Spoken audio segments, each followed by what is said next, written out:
Hello दोस्तों, 2015 से जितना इम्प्रूवमेंट स्मार्टफोन्स के प्रोसेसर में हुए हैं उतना इम्प्रूवमेंट कंप्यूटर के प्रोसेसर में नहीं हुआ है। जैसे 2015 से पहले के कंप्यूटर के प्रोसेसर स्मार्टफोन के प्रोसेसर से काफ़ी ज़्यादा पावरफुल होते थे, पर अब 2020 तक ये डिफरेंस बहुत ही कम हो चुका है।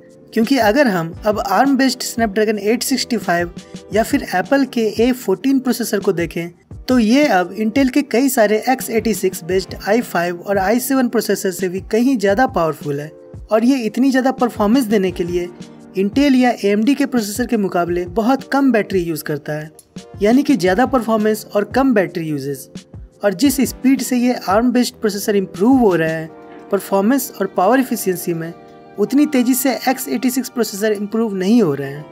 जैसे 2015 से 2020 तक आर्म प्रोसेसर 28 नैनोमीटर से 5 नैनोमीटर नोड पर आ चुके हैं, वहीं इंटेल अभी भी 10 नैनोमीटर पर अटका हुआ है। AMD उससे आगे है, पर फिर भी ये चाहे कितना भी पावरफुल हो जाए, पर आर्म बेस्ड प्रोसेसर से ये पावर इफिशियंसी में पीछे ही रहेंगे। यही तो लोगों को चाहिए कि उनका लैपटॉप भी उनके स्मार्टफोन की तरह पूरा दिन बैटरी पर चले। और आर्म बेस्ड प्रोसेसर और x86 प्रोसेसर में एक और बड़ा डिफरेंस ये है कि जहां x86 प्रोसेसर में CPU, GPU, मेमोरी और दूसरे कंपोनेंट सब अलग अलग होते हैं, जिससे मदरबोर्ड पर ज़्यादा स्पेस का यूज होता है और बैटरी भी ज़्यादा यूज होता है। वहीं आर्म बेस्ड प्रोसेसर SoC होते हैं, यानी सिस्टम ऑन चिप, यानी कि इसमें CPU, GPU, मेमोरी और दूसरे इंपॉर्टेंट कंपोनेंट भी एक ही चिप में होते हैं, जिससे इसकी पावर इफिशियंसी बढ़ती है और मदरबोर्ड पे दूसरे चीज़ों के लिए जैसे बैटरी के लिए जगह भी बचती है। तो आर्म प्रोसेसर अब इतना इम्प्रूव हो चुका है कि अब ये कंप्यूटर में x86 प्रोसेसर की जगह लेने के लिए भी तैयार है। और एप्पल ने बिल्कुल ऐसा ही किया। इंटेल प्रोसेसर के बहुत स्लो इम्प्रूवमेंट को देखते हुए एप्पल ने डिसाइड किया कि वो अब अपने खुद के बनाए आर्म बेस्ड प्रोसेसर को ही अब अपने कंप्यूटर्स में भी यूज़ करेंगे, जो कि उनके आईफोन्स में होता है, जो काफ़ी फास्ट और पावर इफिशियंट है। तो एप्पल ने कुछ दिनों पहले ही अपने पहले आर्म बेस्ड SoC के साथ अपने मैकबुक्स को लॉन्च किया है, जो कि काफ़ी फास्ट है और ज़बरदस्त 20 घंटे तक की बैटरी बैकअप दे सकता है। और एप्पल 2 सालों में पूरी तरह से इंटेल को छोड़कर अपने खुद के प्रोसेसर का यूज़ अपने हर कंप्यूटर में करेगा। यानी कि एप्पल ने अब कंप्यूटर के एरिया में एक नए रिवोल्यूशन को स्टार्ट कर दिया है। तो आइए दोस्तों, अब बात करते हैं कि ये आर्म प्रोसेसर के कंप्यूटर में आने से इंटेल और AMD के डिओपॉली और फ्यूचर पे क्या असर पड़ेगा, और एप्पल के खुद के आर्म SoC को कंप्यूटर में लॉन्च करने से विंडोज़ के कंप्यूटर पर क्या असर पड़ेगा। क्या विंडोज़ लैपटॉप भी आर्म प्रोसेसर पे मूव कर जाएंगे या इंटेल AMD ही विंडोज़ में मिलेगा। तो दोस्तों, एप्पल ने जो अपने नए मैकबुक में जो आर्म SoC M1 को यूज़ किया है, वो कंप्यूटर के प्रोसेसर में बेस्ट परफॉर्मेंस पर वाट देता है, यानी कि किसी भी दूसरे प्रोसेसर के जैसे परफॉर्मेंस या उससे बेहतर परफॉर्मेंस सिर्फ 1/3 बैटरी यूज़ करके ही दे सकता है। और ये SoC है तो इसमें प्रोसेसर, IO, सिक्योरिटी और मेमोरी सब एक ही चिप में है, तो इससे स्पेस भी बचता है। और ये x86 प्रोसेसर जैसे हीट भी जनरेट नहीं करता, तो मैकबुक के बेस मॉडल मैकबुक एयर में तो फैन भी नहीं है। और इसमें अब तक का सबसे फास्टेस्ट इंटीग्रेटेड GPU है, जो 2.6 टेराफ्लॉप्स की परफॉर्मेंस दे सकता है। और इंटीग्रेटेड होने के कारण ये डेडिकेटेड ग्राफिक्स से बहुत कम एनर्जी यूज़ करेगा। 2.6 टेराफ्लॉप्स इंटरनल GPU के लिए काफ़ी पावरफुल है, और इंटरनल हो के भी ये डेडिकेटेड GPU जैसे NVIDIA 1050 या AMD 560X जैसे परफॉर्मेंस देगा। और इंटरनल GPU होने के कारण ये डेडिकेटेड NVIDIA GPU के जैसे बैटरी भी नहीं खाएगा। तो इस तरह से एप्पल ने आर्म प्रोसेसर पर शिफ्ट होके माइक्रोसॉफ्ट विंडोज़ और इंटेल और AMD को एक चैलेंज दे दिया है। क्योंकि अगर कोई लैपटॉप शानदार परफॉर्मेंस दे और फिर 20 घंटे की बैटरी बैकअप भी दे, तो लोग उसी की तरफ जाएंगे। तो विंडोज़ के लैपटॉप OEM कंपनी जैसे HP, डेल, लेनोवो सबको भी एप्पल से कम्पीट करने के लिए अब आर्म प्रोसेसर की तरफ शिफ्ट करना ही होगा, ताकि एप्पल को टक्कर दे सके। और इन सब कंपनी के लिए आर्म प्रोसेसर के लिए अभी 1-2 ऑप्शन ही है, जैसे स्नैपड्रैगन।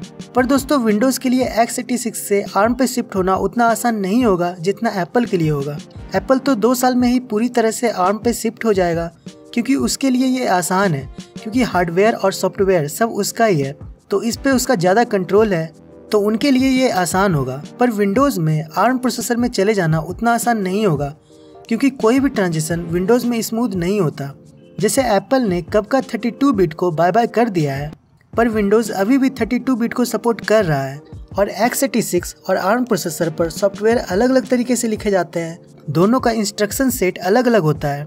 वैसे एप्पल ने भी रोजेटा एमुलेटर डाला है जो x86 के सॉफ्टवेयर को भी रन कर सकेगा ARM प्रोसेसर पर 2 सालों में एप्पल के डेवलपर्स ARM के लिए स्पेशल सॉफ्टवेयर भी बना देंगे। और एप्पल के ARM मैकबुक में ये भी फायदा होगा कि आईफोन और मैकबुक दोनों ARM पे बेस्ड होने के कारण मैकबुक में आईफोन के सारे ऐप्स और गेम्स भी स्मूथली चलेंगे।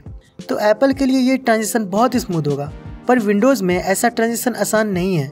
विंडोज़ में तो लोग अभी भी पुराने चीज़ जैसे 32 बिट और विंडोज़ 7 जैसे चीज़ों को यूज़ कर रहे हैं, तो इसमें अचानक से एप्पल जैसे चेंज करना आसान नहीं होगा। खुद माइक्रोसॉफ्ट ने ही ARM बेस्ड प्रोसेसर के साथ कुछ सरफेस लैपटॉप बनाए थे, पर ये उतना पॉपुलर नहीं हुआ इसी वजह से। और ऊपर से कम लोगों के ARM विंडोज़ को यूज़ करने से डेवलपर्स भी ARM प्रोसेसर के लिए अलग से सॉफ्टवेयर नहीं बनाएंगे जैसे एप्पल के लिए बनाएंगे। और जैसे आईफोन और मैकबुक दोनों एप्पल का ही है, तो आईफोन के ऐप मैकबुक में चलेंगे, पर अगर विंडोज़ ARM पर शिफ्ट हो गया तो क्या एंड्रॉयड के ऐप्स विंडोज़ में चलेंगे? क्योंकि दोनों ऑपरेटिंग सिस्टम अलग अलग कंपनी के हैं, तो आसान नहीं होगा ये विंडोज़ के लिए। तो इससे ये प्रूव हो गया कि विंडोज़ पे कभी भी कोई ट्रांजिशन आसान नहीं होता, चाहे लोगों को 32 बिट से 64 बिट पर लाना हो या विंडोज़ 7 से विंडोज़ 10 पर। लोग आसानी से मूव नहीं करते जितना एप्पल में करते हैं। तो फिर अगर एप्पल का ARM बेस्ड कंप्यूटर अगले 2 सालों में सक्सेसफुल हो गया तो विंडोज़ उसका कैसा रिस्पॉन्स देगा, और इंटेल और AMD क्या करेंगे कि वो रेस में बने रहें, और जैसे एप्पल ने इंटेल को छोड़ दिया वैसा ही विंडोज़ में ना हो जाए। तो वैसे तो इंटेल का 11th जनरेशन CPU और AMD का Ryzen 4000 सीरीज अच्छा है, इनमें पावरफुल इंटरनल GPU भी है और अच्छी बैटरी लाइफ भी देता है। पर एप्पल के M1 SoC से कम्पीट करने के लिए इनको और ज़्यादा तेज़ी से इम्प्रूवमेंट करना होगा, नहीं तो स्नैपड्रैगन अपने ARM प्रोसेसर को विंडोज़ लैपटॉप में और तेज़ी से प्रमोट करना चाहेगा। वैसे NVIDIA और AMD के GPU को अभी इससे कोई प्रॉब्लम नहीं होगी, क्योंकि वो जो डेडिकेटेड हाई एंड GPU जो बनाते हैं उसको अभी कोई भी इंटरनल GPU टक्कर नहीं दे सकता। और NVIDIA ने ARM को खरीद भी लिया है, तो इससे NVIDIA को खतरा नहीं होगा। खतरा है तो सिर्फ इंटेल और AMD के CPU को, जो अब ARM से रेस में पीछे हो रहा है। जिस तरह से इंटेल बहुत स्लो इम्प्रूवमेंट कर रहा है, यहाँ तक कि AMD भी अब उससे आगे निकल चुका है, तो अब एक ARM प्रोसेसर भी इसको पीछे छोड़ दे तो ये इंटेल के लिए बहुत चिंता की बात है। तो दोस्तों, अब अगर ये बात करें कि क्या अभी आपको इंटेल या AMD के लैपटॉप लेने चाहिए या ARM प्रोसेसर का वेट करना चाहिए, तो दोस्तों आप आराम से अभी इंटेल या AMD के लैपटॉप ले सकते हैं, क्योंकि विंडोज़ में x86 से ARM का ट्रांजिशन एप्पल की तरह सिर्फ 2 साल में नहीं हो सकता, इसमें कई साल लग जाएंगे। तो ये हमारे लिए वेट एंड वॉच की स्थिति है। तो अभी आप बिना कोई टेंशन लिए इंटेल या AMD के लैपटॉप ले सकते हैं, क्योंकि विंडोज़ के लिए ये आसान नहीं होगा जो एप्पल ने एक झटके में कर दिया। तो अगर विंडोज़ फ्यूचर में ARM प्रोसेसर पे सक्सेसफुली ट्रांजिशन कर भी लेता है तो इसमें कम से कम 5 साल लग जाएंगे। तो अभी आप आराम से कोई भी इंटेल या AMD का लैपटॉप ले सकते हैं। तो दोस्तों, आई होप कि आपको ये वीडियो पसंद आया होगा। तो अगर आपको ये वीडियो अच्छा लगा तो प्लीज़ लाइक, कमेंट, शेयर कर दें और मेरे चैनल को सब्सक्राइब करना और बेल आइकन को क्लिक करना भी ना भूलें। So thanks for watching.